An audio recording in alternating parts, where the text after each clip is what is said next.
അപ്പോൾ നമ്മൾ പോണത് ഈറോഡ് ബസ് സ്റ്റാൻഡല്ല, ഈറോഡ് റെയിൽവേ സ്റ്റേഷൻ പോകുമ്പോൾ കേട്ടോ.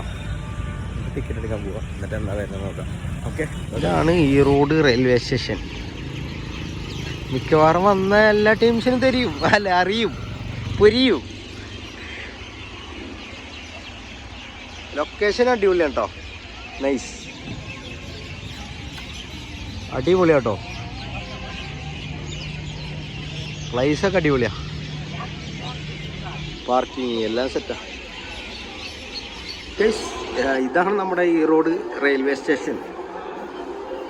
പക്ഷെ നമ്മളവിടെ കാണാത്ത ഒരുപാട് പ്രത്യേകതകൾ ഇവിടെ ഉണ്ട് കേട്ടോ. ഇഷ്ടം പോലെ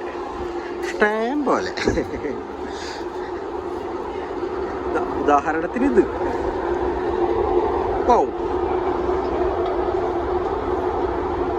ബാക്കി ഞാനിങ്ങനെ ആഡ് ചെയ്യുന്നുണ്ട്, എല്ലാതും ഒരേ വീഡിയോയിൽ വരും.